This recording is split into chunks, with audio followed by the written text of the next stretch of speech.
అందరికీ నమస్తే అండి. గాయత్రక్క హోమ్కి స్వాగతం. అందరూ ఎలా ఉన్నారండి? నేనైతే బాగున్నాను. మీరు ఇంకా బాగుండాలని మనస్ఫూర్తిగా కోరుకుంటున్నాను. మహాశివరాత్రి 2025 సంవత్సరంలో ఫిబ్రవరి 26న వచ్చింది. అంటే బుధవారం మనకి ఉదయం 9:48 తరువాత చతుర్దశి తిథి మొదలవుతుంది.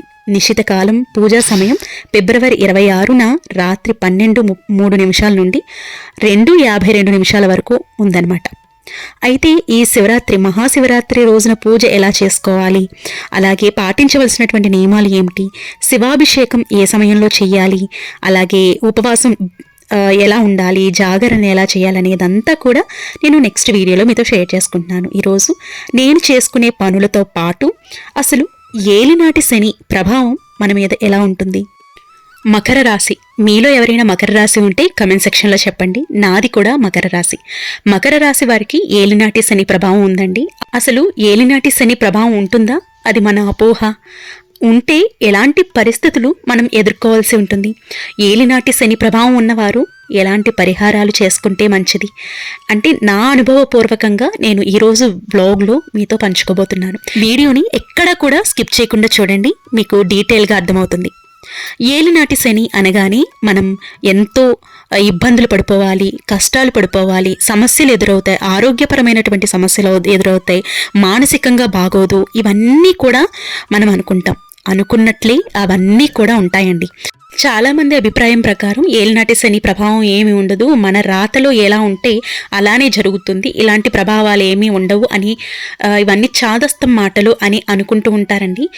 ఎవరి నమ్మకం వాళ్ళది. కానీ ఈ ప్రభావం అనేది ప్రతి మనిషికి కూడా ఎదురవుతుంది, ఎదుర్కోవలసింది. ఎందుకంటే ఏలినాటి శని అనేది ప్రతి మనిషికి ఏదో ఒక సందర్భంలో ఎదురయ్యే ఒక అంశం అన్నమాట. వాళ్ళకి ఈ సంవత్సరం ఎదురవ్వచ్చు, లేదంటే వచ్చే సంవత్సరం ఎదురవ్వచ్చు. కానీ ఏలినాటి శని ప్రభావం అనేది ప్రతి మనిషి మీద ఉంటుంది. కానీ అది ఎప్పుడు అనేది వారి యొక్క రాశి మీద ఆధారపడి ఉంటుందన్నమాట. అయితే ఇప్పుడు మకర రాశి, నా రాశి వరకు వచ్చినట్లయితేనండి, మకర రాశికి 7 సంవత్సరాలు, ఇంచుమించు 7 సంవత్సరాల నుండి ఏలినాటి శని అనేది నడుస్తుంది. అయితే ఏలినాటి శని నడుస్తుంది కదక్క, నీకేమైనా ప్రాబ్లమ్స్ ఎదురయ్యాయా అని మీరు అడగొచ్చు. అయితే నా వరకు అయితే ఏలినాటి శని అనగానే మనం ప్రతిదీ కూడా బెంబేలు పడిపోతూ భయపడిపోతూ ఉంటామండి. అంటే శనిదేవుడు మనల్ని ఏ రకంగా కష్టాలు పెడతాడు, లేదంటే ఎలాంటి పరిస్థితులు ఎదుర్కోవాల్సి వస్తుందా అని ప్రతి నిత్యము కూడా బాధపడిపోతూ ఉంటాము, భయపడిపోతూ ఉంటామన్నమాట. అయితే ఏలినాటి శని ప్రభావం ఉన్న వారికి తప్పకుండా శని ప్రభావం ఉండటం వల్ల కొన్ని కష్టాలు అయితే ఎదుర్కోవాల్సి వస్తుంది. నాకు కూడా చాలా వరకు మానసికంగా బాగోకపోవటం, అండ్ అలాగే ఎవరినైతే మనం ఎక్కువగా నమ్ముతామో వాళ్ళ నుండి మనకి ప్రతికూల పరిస్థితులను అనేవి ఎదుర్కోవటం, అండ్ అలాగే మనం తాడని పట్టుకున్నా కూడా అది పామైపోవడం, ఇట్లాంటివన్నీ కూడా ఏలినాటి శని ప్రభావంతో జరుగుతూ ఉంటాయన్నమాట. అంటే మనం మంచి చేసినా కూడా అవతరి వారు మంచిని తీసుకోకుండా అందులో కూడా చెడు వెతుక్కొని మనల్ని చెడు చేయటం, ఇట్లాంటివన్నీ కూడా ప్రాబ్లమ్స్ అనేవి ఫేస్ చేస్తూ ఉంటామండి. ఎందుకంటే ఇంకా చెప్పాలంటే మకర రాశి వారికి ముఖ్యంగా శని ప్రభావం, అంటే శని దేవుడు అధినేత కాబట్టి మకర రాశి వారికి శని ప్రభావం అంటే ఏలినాటి శని ప్రభావం ఉన్నా కూడా అంత కష్టాలు పడే అంత అవకాశం అనేది శనిదేవుడు ఇవ్వడండి. కానీ ఏలినాటి శని ప్రభావం ఉన్నవారు మాత్రం తప్పకుండా కొన్ని పరిహారాలు మాత్రం తప్పకుండా చేయాల్సి ఉంటుందండి. ఎందుకంటే మనం ఏలినాటి శని ప్రభావంలో ఉన్నవారు మాత్రం ఏ పని తలపెట్టినా అందులో ఆటంకాలు, అవరోధాలన్నీ కూడా ఎదుర్కోవాల్సి వస్తుంది.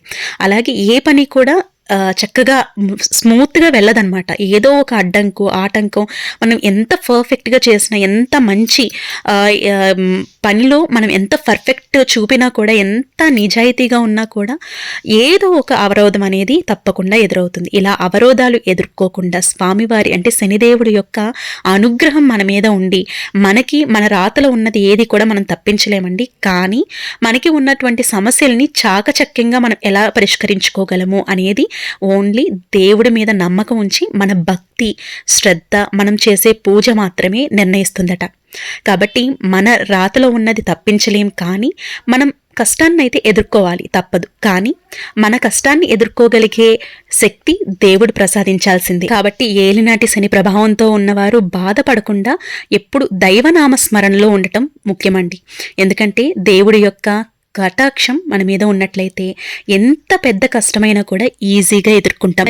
నేను ఏలినాటి శని ప్రభావంతో బాధపడినప్పుడు నేను ఏమేం పరిహారాలు చేసుకున్నాను అనేది ఇప్పుడు మీతో షేర్ చేసుకుంటాను. ఇలా పంచుకోవటం వల్ల మీకు కొంతవరకు యూజ్ అవుతుంది, అలాగే మీరు 10 మందికి చెప్పడానికి మీకు యూజ్ అవుతుంది అనమాట. ఈ వీడియో షేర్ చేసినట్లయితే వాళ్ళకి ఈ వీడియో అనేది యూస్ఫుల్గా ఉంటుంది. అయితే ఏలినాటి శని ప్రభావంతో బాధపడేవారు ఏంటంటే రోజు కూడా దైవనామ స్మరణ, మీకు నచ్చిన దైవాన్ని తలుచుకుంటూ ప్రతినిత్యము కూడా చక్కగా పూజ అనేది చేసుకోండి. స్వామివారి అంటే నామస్మరణలో ఉండటానికి ప్రయత్నించండి. అండ్ ఇంకొకటి, ఎక్కువ మాట్లాడకుండా మీరు ఎంతవరకు మాట్లాడాలో అంతవరకు మాట్లాడి మౌనానికి ప్రాధాన్యత ఇవ్వండి. ఇంకా 4 వచ్చేసి, ఏ పనిలోనూ కూడా మీకు ఆటంకాలు ఎదురవుతున్నాయి, ఏది కూడా మృదువుగా అవ్వట్లేదు అనుకుంటున్నప్పుడు మీరు ఆ పని మీద దృష్టి అనేది పెట్టినా కూడా మీరు అందులో ఆటంకాలు ఎదురవుతున్నాయి అనుకున్నప్పుడు అసలు ఆ పని గురించి ఆలోచించవద్దు. ఎందుకంటే మనం ఎంత ట్రై చేసినా కూడా ఏలినాటి శని ప్రభావం ఉన్న వారికి ముందుకు వెళ్ళదండి. కాబట్టి తప్పకుండా మీరు మీ దృష్టి మీ కష్టం మీదే పెట్టండి. తప్పకుండా ఏదో ఒక రోజు ఫలితం అనేది దక్కుతుంది. అది అవ్వట్లేదు, వర్క్ అవ్వట్లేదు, లేదంటే ఏది కూడా సాధించలేకపోతున్నామని మాత్రం డిసప్పాయింట్ అవ్వద్దు. ఏలినాటి శని అనగానే భయపడటానికి ఏమీ లేదండి. మనం మన జీవితంలో ఎదగటానికి ఒక దేవుడు సృష్టించినటువంటి ఒక సిచ్యువేషన్ అండ్ ఒక సందర్భం అనమాట. ఎందుకంటే ఆ ఏలినాటి శని ప్రభావంతో బాధపడే వారికి ప్రతి ఒక్కటి తెలుసు, ప్రతి ఒక్కటి శనిదేవుడు తెలిసేలా చేస్తారండి. ఎందుకంటే మన చుట్టూ ఉన్నటువంటి జనాల గురించి మనకు తెలుస్తుంది, మన లోటుపాట్లు మనకు తెలుస్తాయి, మనల్ని ఎవరిని నమ్మాలో ఎవరిని నమ్మకూడదో తెలుస్తుంది, మన నమ్మకం మన మీద ఉంటుంది, మనకి కాన్ఫిడెంట్ అనేది పెరుగుతుంది. ఎందుకంటే ఇవన్నీ కూడా కష్టాలు మనం ఎదుర్కొనే ప్రాబ్లమ్స్ నుంచి ఇదన్నీ కూడా వస్తాయన్నమాట. కాబట్టి ఎప్పుడు కూడా ఏలినాటి శని ప్రభావం ఉందని ఎవరు బాధపడవద్దు. ఎందుకంటే లాస్ట్ స్టేజ్లో తప్పకుండా ఏలినాటి శని ప్రభావంతోనే బాధపడిన వారికి శనిదేవుడు ఖచ్చితంగా మేలు చేసే వెళ్తారటండి.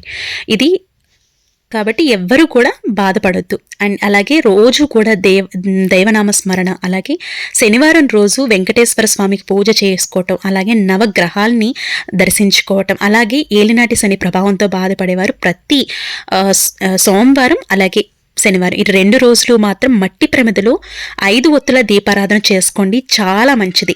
అలాగే వెంకటేశ్వర స్వామి వారి యొక్క టెంపుల్కి వెళ్ళి మీరు దైవ దర్శనం చేసుకోవటం, ఇట్లాంటివన్నీ కూడా పరిహారాలేనండి. చాలా వరకు కూడా దైవనామస్మరణతో మౌనంగా ఉండి వెంకటేశ్వర స్వామిని అలాగే శివయ్యని పూజించటం, అభిషేకం చేయించుకోవటం, శివాలయానికి వెళ్ళి అభిషేకం అనేది చేసుకోవటం. ముఖ్యంగా నేను ఈ రోజు ఎందుకు చెప్తున్నాను అంటే మహాశివరాత్రి అనేది వస్తుంది. ఈ ఏలినాటి శని ప్రభావంతో బాధపడేవారు, ఏలినాటి శని ప్రభావం వచ్చిన వారు అంటే స్టార్ట్ అయిన వారు కూడా మహాశివరాత్రి రోజున స్వామివారికి ఇంట్లో అభిషేకం చేసుకోవచ్చు, లేదు అంటే గుడికి వెళ్ళి కూడా అభిషేకం అనేది నిర్వహించుకోవచ్చండి.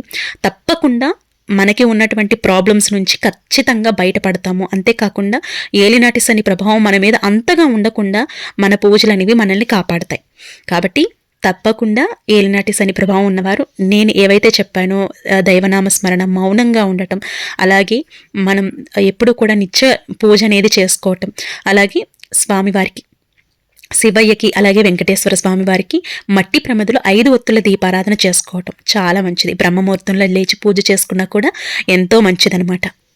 ఈ విధంగా మనం ఇలాంటి పరిహారాలు చేసుకోవటం వల్ల మనకి మన కుటుంబ సభ్యులకి ఎంతో ఎంతో మంచిదండి. నాకు తెలిసిన ఈ పరిహారాలు అనేవి నేను మీతో షేర్ చేయడం జరిగింది. ఈ మకర రాశి వారికైతే మార్చి నుండి అయితే ఏలినాటి శని అయిపోతుందన్నమాట. మీలో మకర రాశి వారు ఉన్నారా? ఉంటే కామెంట్ సెక్షన్లో చెప్పండి.